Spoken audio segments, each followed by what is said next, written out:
So 250 years ago, right now, the revolution was well underway. The American Revolution had been started.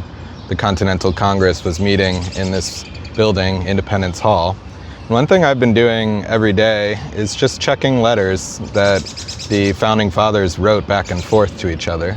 So I figured I'd check today and see if I find anything interesting and share it with you. I've got my laptop right here. So I'm gonna be looking down and checking for letters. Okay, today is July 5th. Let's see the letters from July 5th.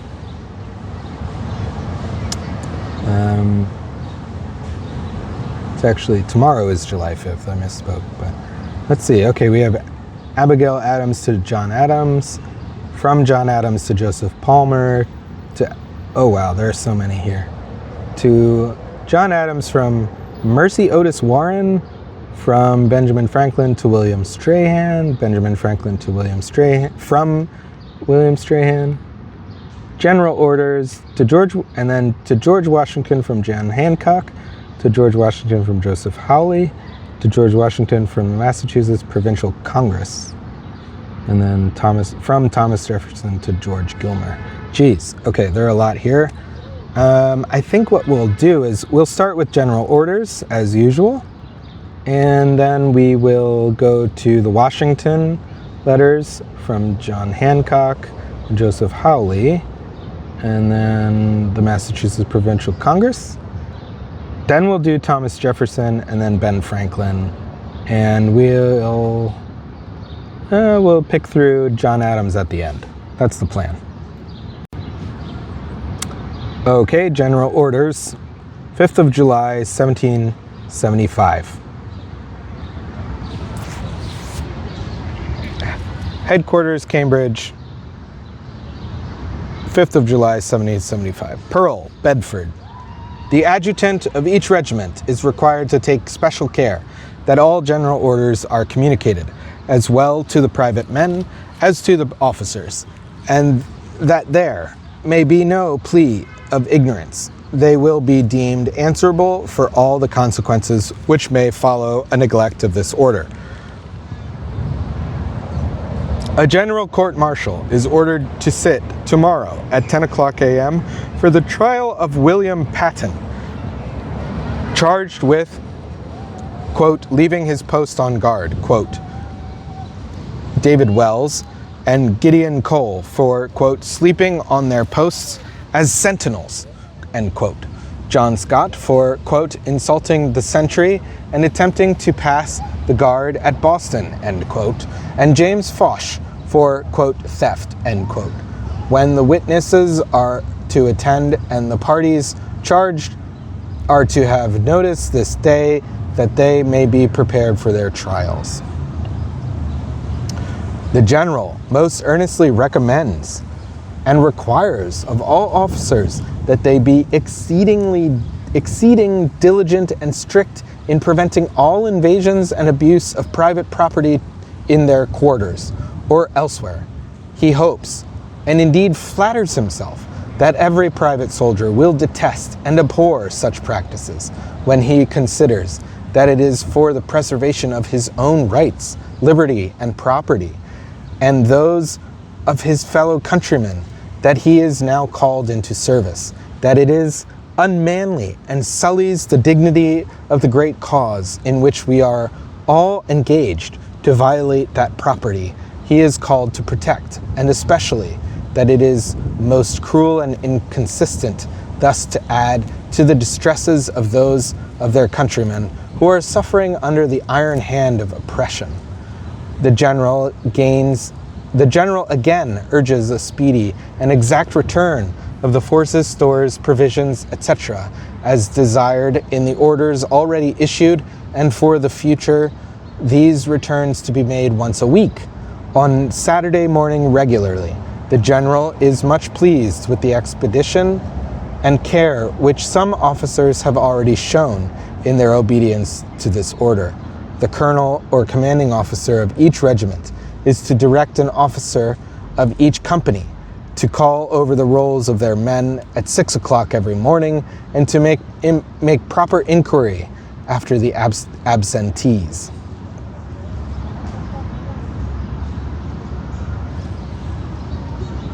The Mifflin copy includes after orders, which consists entirely of a letter from Joseph Reed to Adjutant General dated 4th of July.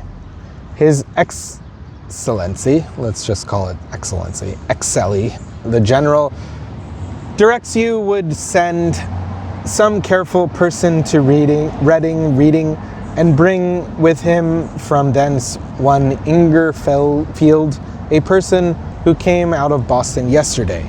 In the purpose, you can make use of 2 of the horses brought in from the enemy yesterday and now at Brattle's stables or pasture, end quote. The fact that those horses were captured on the morning of 4th of July indicates that Reed's letter should be dated 5th of July.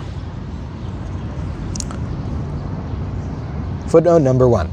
The Reed copy gives this name as James Foster, as does also a memorandum attached to the Mifflin copy. Number 2.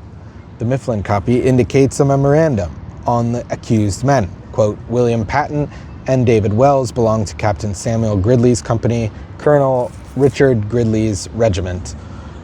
Gideon Cole belongs to Captain John Chester's company, General Israel's Putnam's regiment. John Scott belongs to Captain Money's company in Colonel blah blah blah regiment. James Foster belongs to Captain Joseph Butler's company in Colonel John Nixon's regiment. The first 2 sentences of this memorandum appear also in the Reed copy.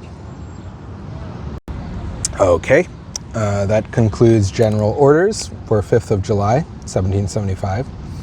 Now let's take a look at the letters. Let's start with To George Washington from John Hancock.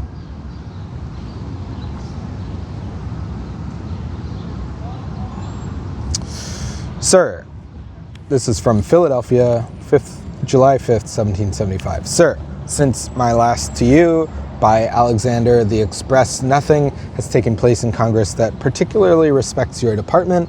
By direction of the Congress, I now transmit you by Mr. Fassenden our return express, the rules and articles passed by Congress for the government of the troops under your command.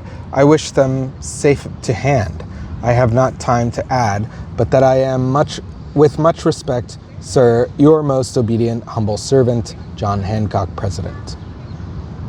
Should you have occasion for a further supply of commissions, please to inform me, and they shall be immediately transmitted to you. Okay, some notes. This letter is docketed in Joseph Reed's writing, Congress letter, blah, blah, blah. Okay. Footnote number 1. Josiah Fassenden, a courier for the Massachusetts Provincial Congress, frequently carried dispatches between George Washington and the Continental Congress during the next several months. Footnote number 2. For a discussion of the Continental Articles of War, see Richard Henry Lee to George Washington, 29th of June, 1775, which we read, I believe we read. So you can go back to that date and listen to me read that in that video. On 30th of June, the same day that the articles were approved by the Continental Congress, a committee of 3 delegates was appointed to have the articles printed as soon as possible. They were subsequently printed by William and Thomas Bradford as rules and articles for the better government of the troops raised or to be raised and kept in pay by and at the joint expense of the 12 United English Colonies of North America. Philadelphia, 30th of June, 1775. Okay, let's continue. The next letter is to George Washington from Joseph Hawley. Okay, not too bad. Let's begin.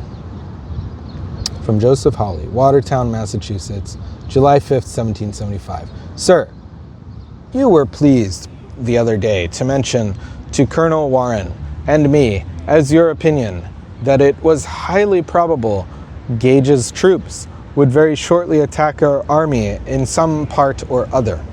I believe your opinion is not ill-founded, and I am sure your Excellency will be pleased with every intimation that may, in any degree, aid you in the choice of measures tending to success and victory. Therefore, that I may not be tedious, I ask your pardon when I suggest that although in the Massachusetts part of the Army there are diverse, brave, and intrepid officers, yet there are too many, and even several colonels whose characters, to say the least, are very equivocal with respect to courage. There is much more cause to fear that the officers will fail in a day of trial than the privates. I may venture to say that if the officers will do their duty, there is no fear of the soldiery. I therefore must most humbly propose to your consideration of the propriety and advantage of your making immediately a most solemn and peremptory declaration to all the officers of the army in general orders or otherwise,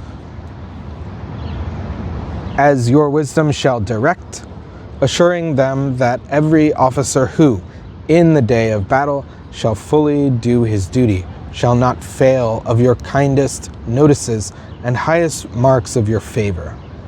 But, on the other hand, that every officer who, on such a day, shall act the poltron, dishonor his general, and by failing of his duty, betray his country, shall infallibly meet his deserts, whatever his rank, connections, or interest may be, and that no intercessions on his behalf will be likely to be of any avail for his pardon. I know that your Excellency is able to form a declaration of this kind, conceived in such a style, and replete with such determined sentiments and spirit as cannot fail of begetting a full belief and persuasion in the hearts of such to whom it shall be addressed, that the same will be infallibly executed. I am almost certain the measure will have the happiest tendency. Sed sapienti verbum sat est. Pray pardon my prolixity.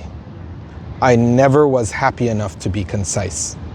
I am, with the greatest respect and deference, your Excellency's most obedient, humble servant, Joseph Hawley. The general orders of 7th of July 1775 include such a statement couched in words similar to those used by Hawley. Several officers had recently been accused of behaving in a cowardly manner at the Battle of Bunker Hill. Okay, we'll get to that. We will read that. Next, let's read George Washington from Massachusetts Provincial Congress, 5th of July, 1775. From Massachusetts, Watertown, Massachusetts, in Provincial Congress.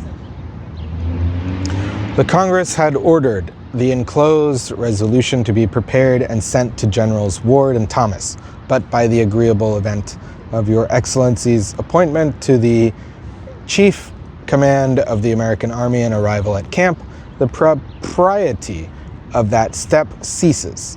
We mean not to dictate to your Excellency, but presume that to secure the health of the army and relief for the sick will naturally engage your attention. Everything in the power of this Congress to enable you to discharge with ease the duties of your exalted and important station will be by us attended to with the greatest alacrity. If the enclosed resolution has that tendency, we attain the intended by transmitting to you the same, and are with respect to your Excellency's most humble servants. Footnote number 1. On 1st of July, the Provincial Congress instructed 3 members, Dr. John Taylor, Joseph Fox, and Daniel Bragdon, quote, to bring in a resolve directing how the sick and wounded shall be removed to the hospitals, end quote. The committee's report, submitted later that same day, was accepted without change, and a copy was ordered to be sent to Artemis Ward at Cambridge and John Thomas at Roxbury. On 4th of July, the Provincial Congress appointed another committee consisting of John Pickering Jr., George Partridge, and Ichabod Goodwin to prepare a letter to George Washington, quote, informing him of the provision this Congress has made for the sick and wounded of the Army, end quote. That committee reported the next day when the letter printed here was approved. The text of the 1st of July resolution, which was enclosed with this letter, appears with minor changes in wording as the last paragraph of General Orders on the 7th of July, 1775. And we will get to that for sure.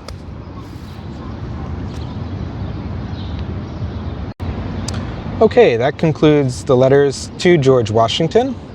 Let's see, are there any none from George Washington. So then let's go to from Thomas Jefferson to George Gilmer. Oh, this is a little long. Let's bang it out. Let's get through it. Okay, here we go. To George Gilmer, 5th of July, 1775. The Battle of Charlestown, I expect you have heard, but perhaps not so as you may depend on.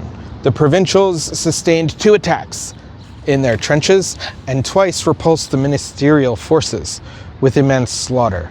The 3rd attack, however, being made with fixed bayonets, the provincials gave ground, retired a little way, and rallied ready for their enemy.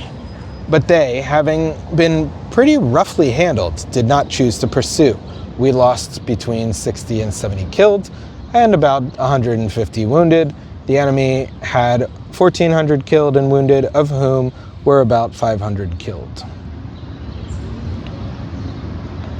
Major Pitcairn was among the slain, an event at which everyone rejoices, as he was the commanding officer at Lexington, first fired his own piece and gave command to fire. On our side, Dr. Warren fell, a man immensely valued to the North. The New Englanders are fitting out privateers, with which they expect to be able to scour the seas and bays of everything below ships of war, and may probably go to the European coasts to distress the British trade there. The enterprising genius and intrepidity of these people are amazing.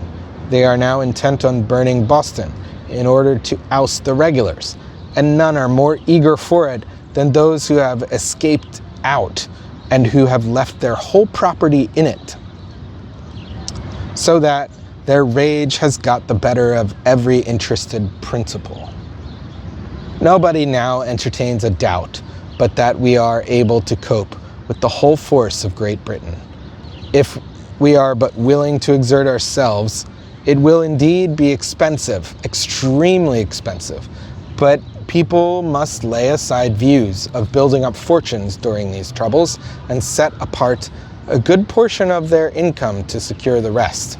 As our enemies have found, we can reason like men, so now let us show them we can fight like men also. The government of Pennsylvania have raised 35,001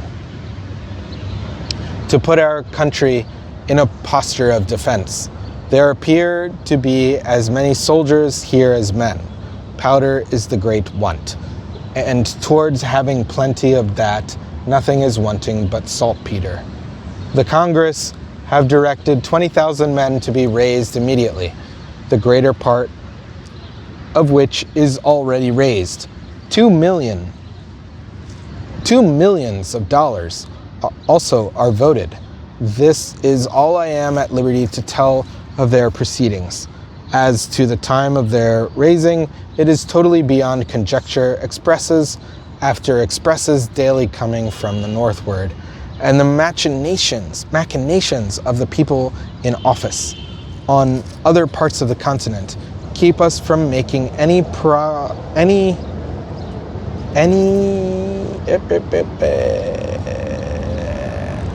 lost my place. At the same time, such an impatience keep us from making any progress in the main business. At the same time, such an impatience for home seems to possess us all, that nothing keeps the Congress together but the visible certainty that till our military proceedings are got into a good train, their separation would endanger the common cause greatly. If nothing cannot be got into such a state, soon as they may be left, we must petition to be exchanged for fresh hands, that we may return to our families. P.S. After folding up my letter, we received an account from an undoubted hand that the mortality among the wounded regulars has been so great that the killed on the spot and those who have died of their wounds make up 1,000. The reason of this is that they have been long confined to salt provisions, having not so much as a vegetable, a drop of milk, or even any fresh meat. Manuscript not located. Text from Virginia Gazette, 28th of July, 1775, where the letter, presumably complete except for personal compliments, appeared under the caption, quote, extract of a letter from one of the Virginia delegates, dated Philadelphia, July 5th, end quote.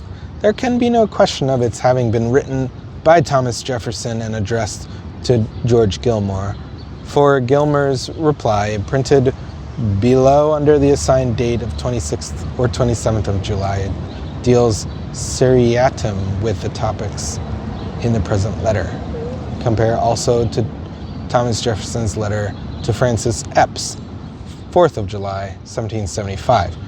We read that letter yesterday, and it is indeed very similar. You can tell. Okay, next let's check out from some Benjamin Franklin letters. From Benjamin Franklin to William Strahan.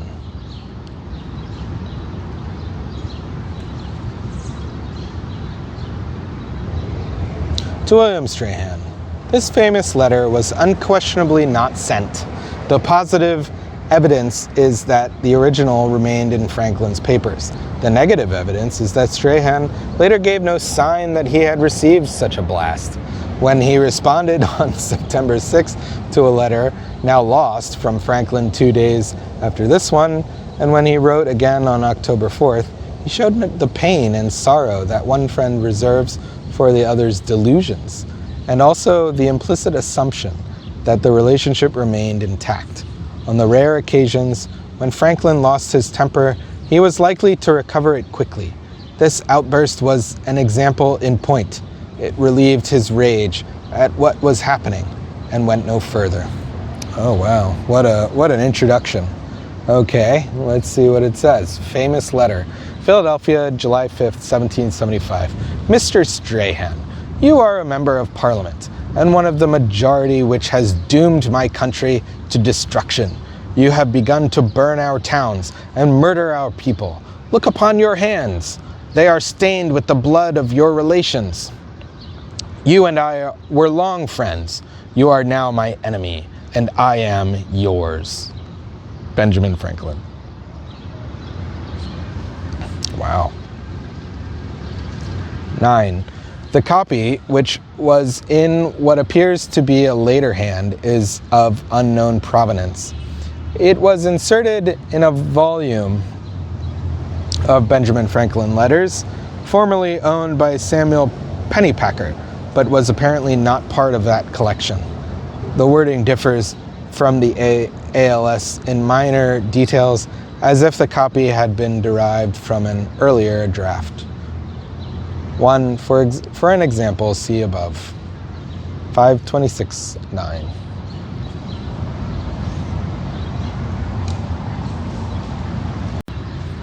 Okay, let's look at the next letter to Benjamin Franklin from William Strahan. Oh gosh, this one's a long one. Okay. We'll do our best to get through it.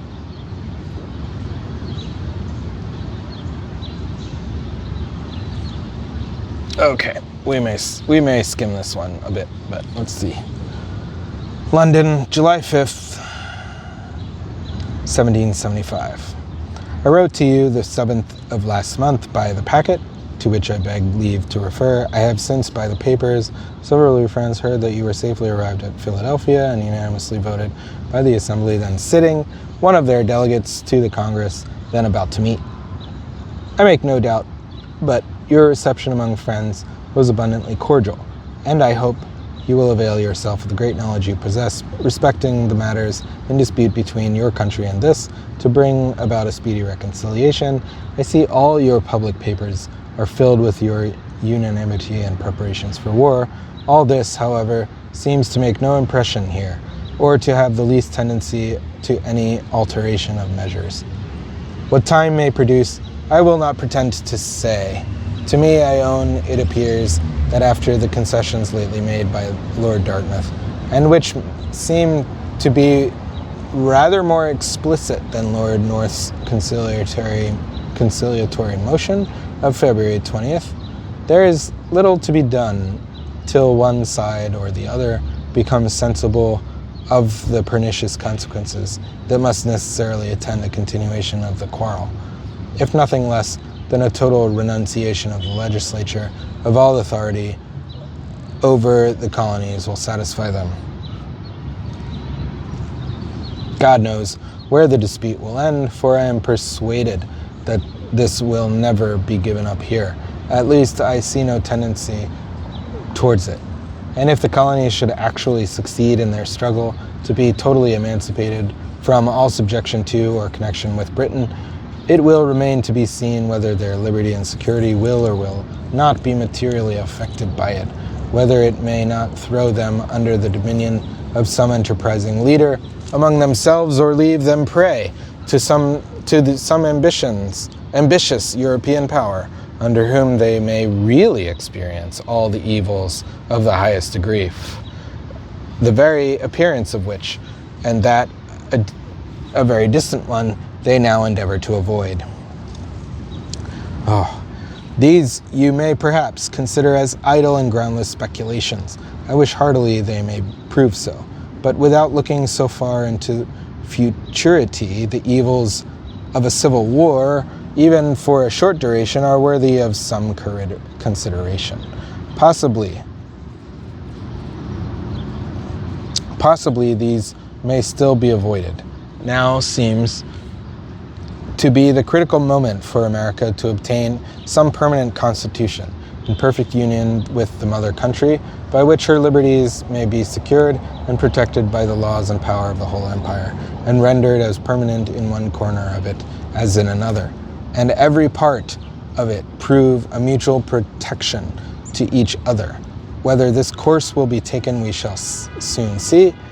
When the resolutions of your Congress are made public, you are a perfect master of the subject, and therefore it is happy that you have a voice in that assembly, when so much of the happiness of their constituents depend upon their proceedings. But I am somewhat afraid the voice of moderation will not now be listened to, and that the violence of some men whose views may not be truly so patriotic as they appear to be will inflame the quarrel beyond a possibility of accommodation. This, I hope, you will exert all your prudence and sagacity to prevent. For my part, I have no doubt of the prevalence of this country in the end, should hostile measures be pursued for any length of time. But good God, where does victory on either side lead to? To the immediate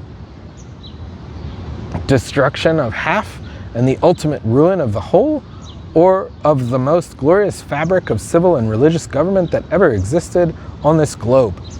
If after we are both weakened by the struggle, it terminates in our final separation, this must unavoidably be the consequence.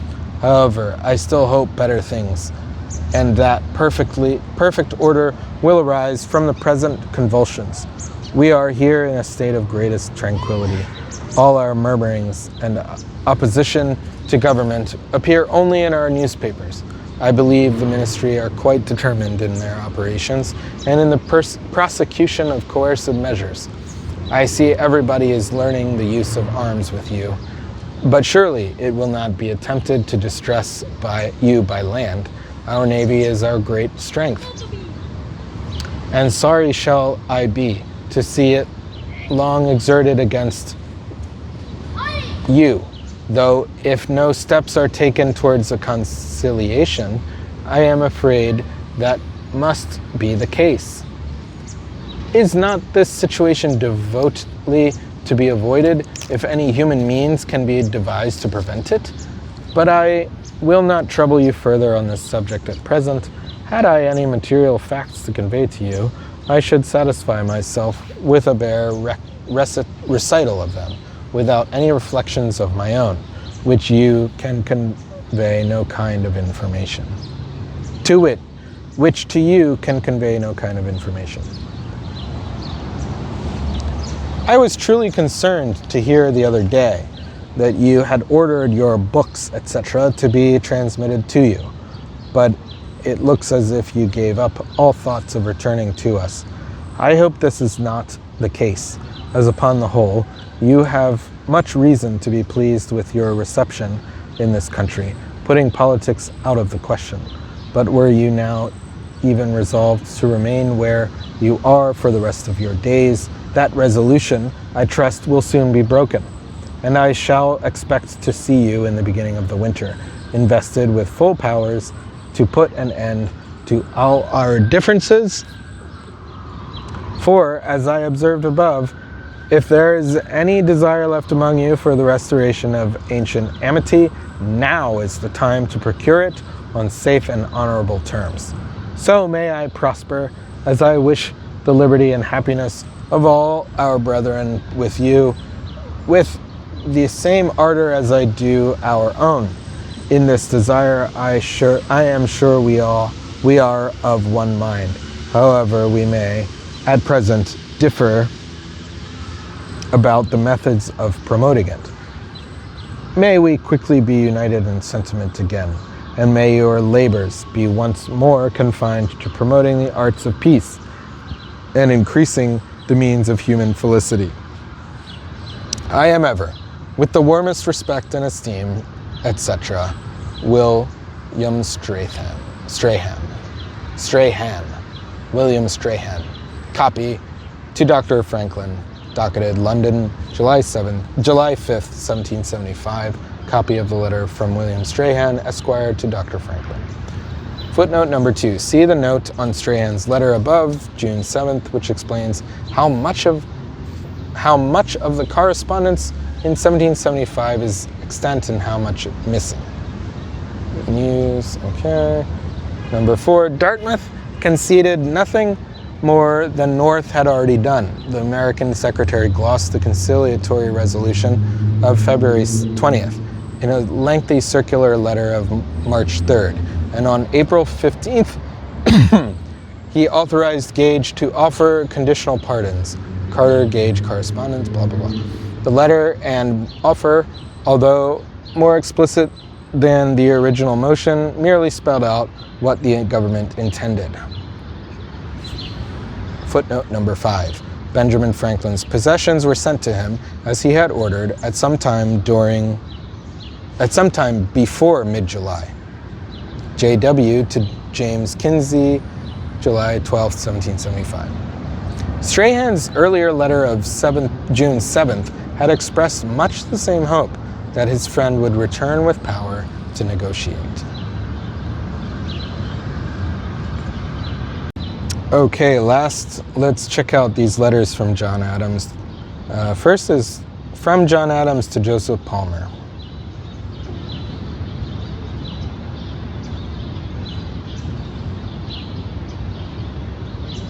Okay, let's get through it. Philadelphia, June, i.e. July 5th, 1775. That's interesting. The bearers of this letter, Mr. Stephen Collins and Mr. John Kane, are of the peaceable society called Quakers or Friends, yet they are possessed of liberal sentiments and are very far from being enemies to American principles or practices. They are warm, zealous friends of America and hearty well-wishers to her councils in arms, and have contributed much to promote both in this province. We have an infernal scoundrel here, a certain Colonel S., who comes over full of plans and machinations of mischief. He has had the most unreserved and unlimited confidence of Lord Dartmouth during the whole of the past winter, and it seems for some time before, and together with a contemptible puppy of a person, V, has been contriving to debauch, seduce, and corrupt New York. The ministry have given him a commission in the woods as surveyor, and another to be governor of Ticonderoga and Crown Point. He is permitted to roam about upon his parole of honor, not to transgress certain limits, but is doing mischief. The colonies are not yet ripe to assume the whole government, legislative and executive. They dread the introduction of anarchy, as they call it. In this province, indeed in this country, in this city, there are three persons. A Mr. W, who is very rich and very timid, the provost of the college, who is supposed to be distracted between a strong passion for lawn sleeves and a stronger passion for popularity, which is very necessary to support the reputation of the Episcopal College, and an I.P., who is at the head of the Quaker interest. These three make an interest here which is lukewarm, but are all obliged to lie low for the present.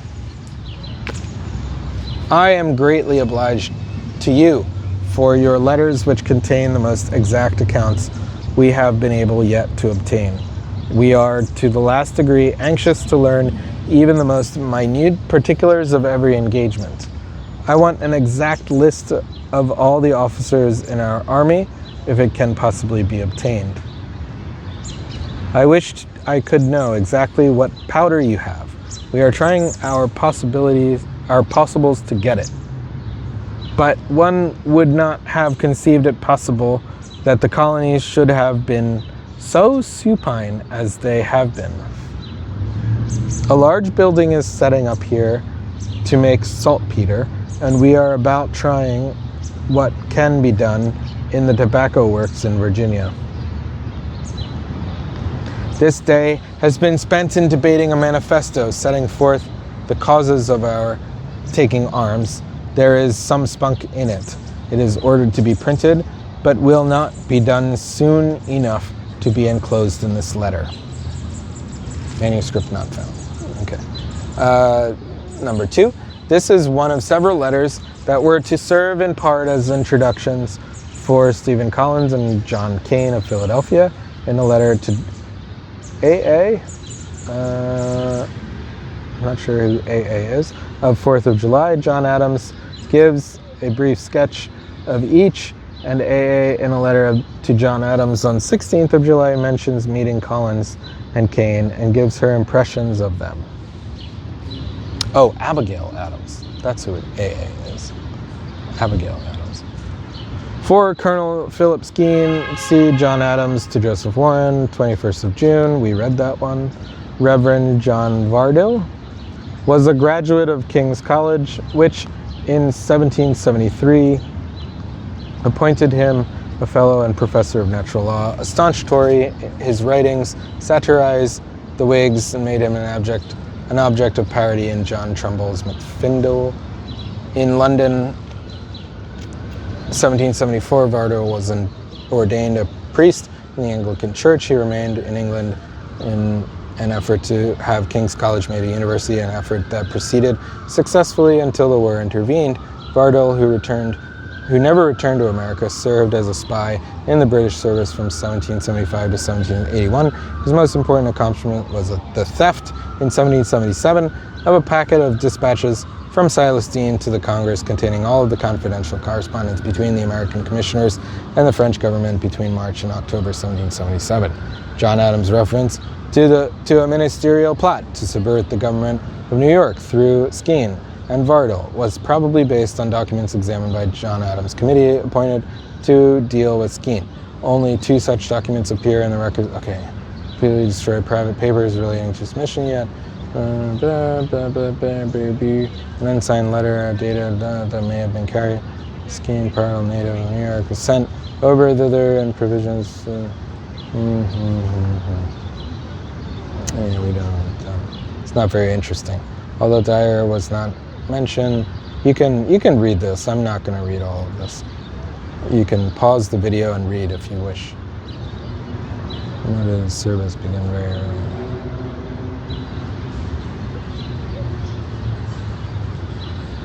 Yeah. Thomas Willing, a prosperous Philadelphia banker who championed colonial rights while resisting the radical elements. A member of okay. Yeah, so fortune. These are just biographies.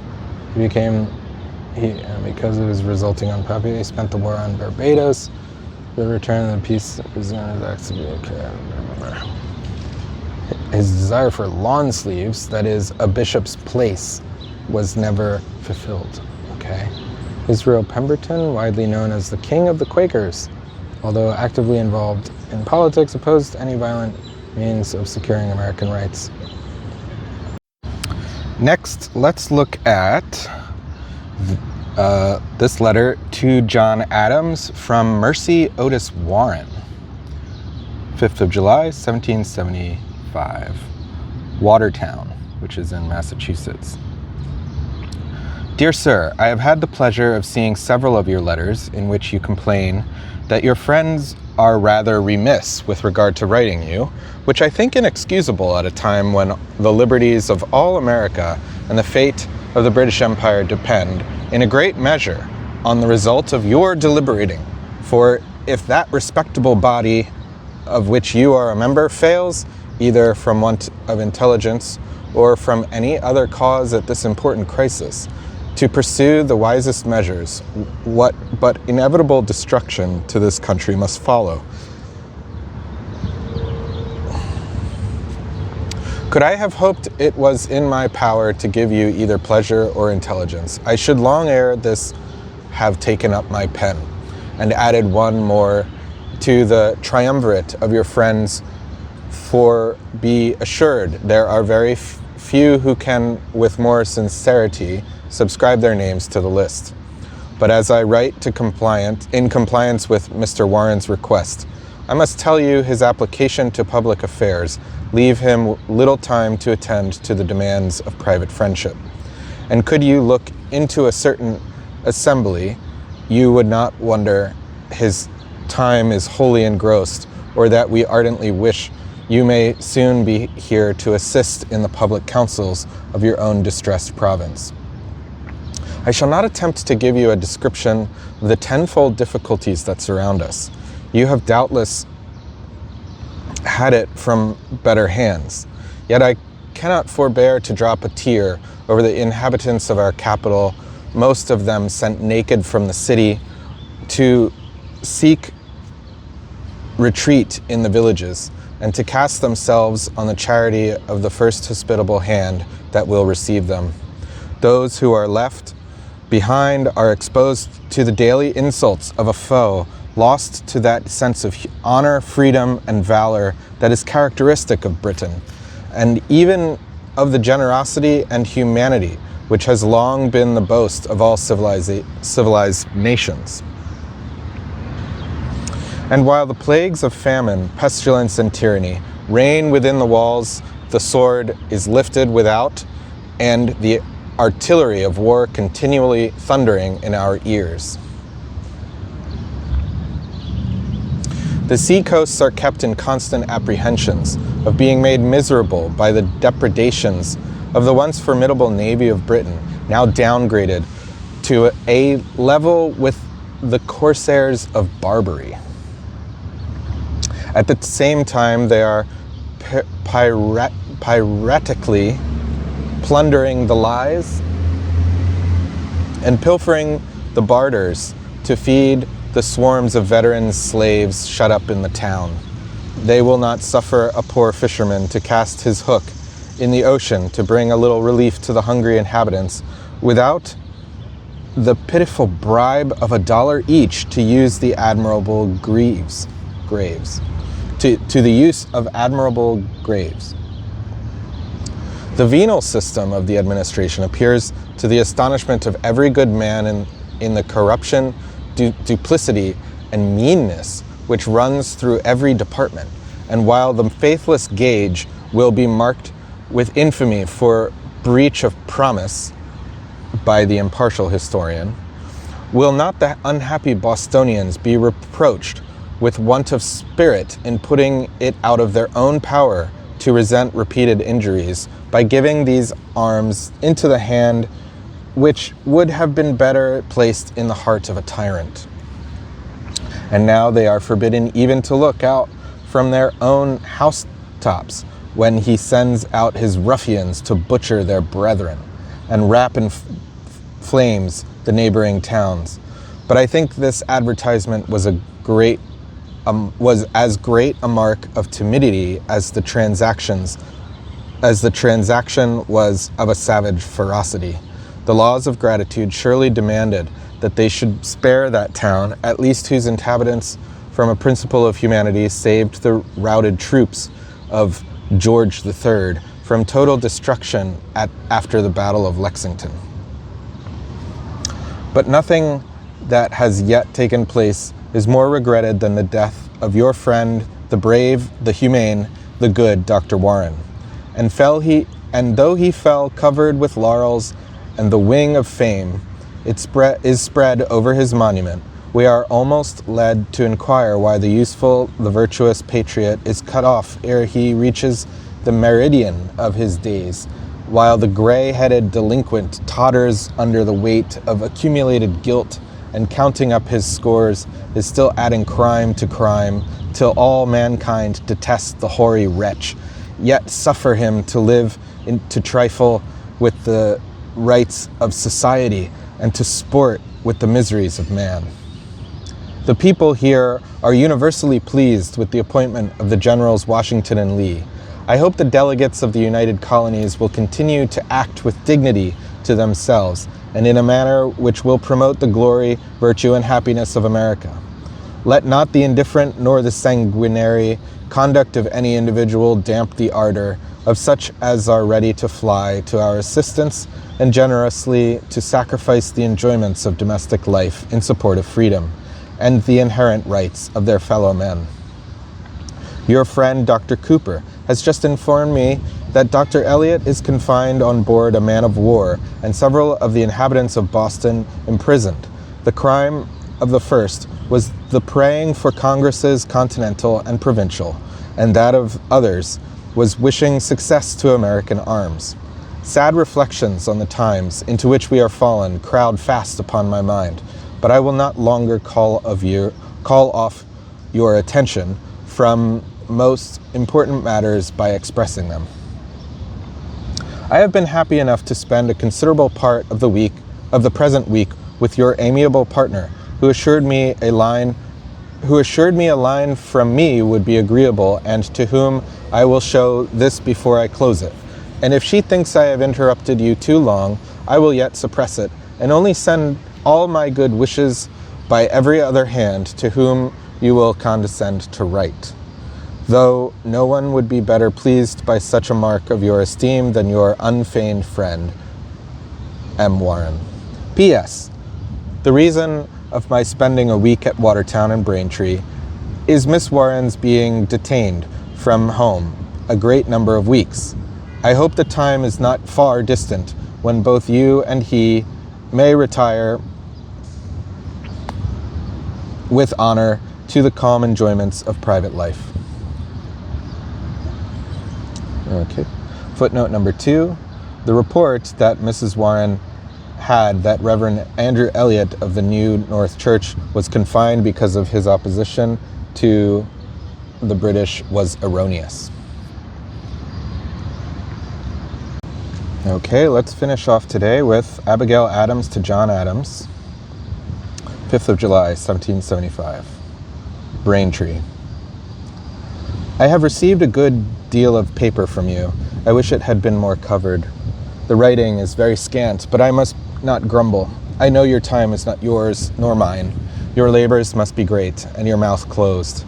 But all you may communicate, I beg you would. There is a pleasure. I know not whence it arises, nor can I stop now to find it out. But I say there is a degree of pleasure in being able to tell news, especially any which so nearly concerns us all, as all your proceedings do. I should have been more particular, but I thought you knew everything that passed here. The present state of the inhabitants of Boston is that of the most abject slaves under the most cruel and despotic of tyrants. Among many instances I could mention, let me relate one. Upon the 17th of June, printed handbills were pasted up at the corner of streets and upon houses, forbidding any inhabitants to go upon their houses or upon any eminence upon pain of death. The inhabitants dared not to look out of their houses nor be heard or seen to ask a question. Our prisoners were brought over to the Long Wharf and there laid all night without any care of their wounds or any resting place but the pavements till the next day, when they exchanged it for the jail, since which we hear they are civilly treated. Their living cannot be good, as they can have no fresh provisions. Their beef, we hear, is all gone, and their own wounded men die very fast, so that they have raised a report that the bullets were poisoned. Fish they cannot have. They have rendered it so difficult to procure it, and the Admiral is such a villain as to oblige every fishing schooner to pay $1 every time they go out. The money that has been paid for passes is incredible. Some have given $10, $20, $30, and $40 to go out with a small proportion of their things. 'Tis reported and believed that they have taken up a number of persons and committed them to jail. We know not for what in particular. Master Lovell is confined to the dungeon. A son of Mr. Eads is in jail, and one of Mr. Wendell, who married a Hunt, and one Wilbert, a ship carpenter, is now upon trial for his life. God alone knows what lengths these wretches will go, and will I hope restrain their malice. I would not have you be distressed about me. Danger, they say, makes people valiant. Hitherto I have been distressed but not dismayed. I have felt for my country and her sons. I have bled with them and for them. Not all the havoc and devastation they have made has wounded me like the death of Warren. We wanted him in the Senate. We want him in his profession. We want him in the field. We mourn for the citizen, the senator, the physician, and the warrior. May we have others raised up in his room. I have had a very kind and friendly visit from our dear friends, Colonel Warren, lady and son. Miss Warren spent a week almost with me, and Mrs. Warren spent a week almost with me, and he came and met her here, and kept Sabbath with me. Suppose she will write to you, though she says you are in her debt. You scarcely make mention of Dr. Franklin. Surely he must be a valuable member. Pray, what is become of your Judas? I see he is not with you upon the list of delegates. I wish I could come and see you. I never suffer myself to think you are about returning soon. Can it? Will it be? May I ask? May I wish for it? When once I expect you, the time will crawl till I see you. But hush, do you know 'tis 11 o'clock at night? We have had some very fine rains since I wrote you last. I hope we shall not now have a famine added to war. Grain is what we want here. Meat we may have enough and to spare. Pray don't let Bass forget my pins. Hardwick has supplied to me for Mr. Bass to get him 100 of needles, number 6, to carry on his stocking weaving. He says they in Philadelphia will know the proper needle. We shall very soon have no coffee, nor sugar nor pepper here, but huckleberries and milk we are not obliged to commerce for. All the good folks here send their regard. Uncle Quincy is just going from here, sends his love. You don't say in the 2 last letters I received how you do. I hope I have not felt unwell. I hope I have not felt unwell by sympathy, but I have been very unwell for this past week, though better now. I saw a letter of yours to Colonel Palmer of General Washington. I hope I have one too. Good night, with thoughts of thee do I close my eyes. Angels guard and protect thee, and may a safe return ere long bless thy. Portia. Footnote number 1. No such handbill has been found. Number 2. Mercy Warren wrote John Adams this day from Watertown. Her letter is in the Adams paper and is printed incompletely in Warren Adams Letters, 71-73. Number 3. Very likely Joseph Galloway is meant. He had served as a Pennsylvania delegate in the Continental Congress of 1774 and been re-elected in December 1774, but he disapproved of the measures adopted by the First Congress, published pamphlets against them in the early months of 1775, and in May declined to serve in the Second Congress. He ultimately went over to the British side. Number 4. The Hartwigs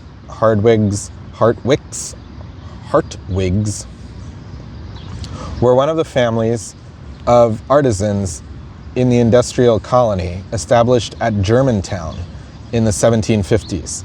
Their name was early anglicized, and they became substantial citizens of Braintree and Quincy. Number 5, dated 20th of June, 1775.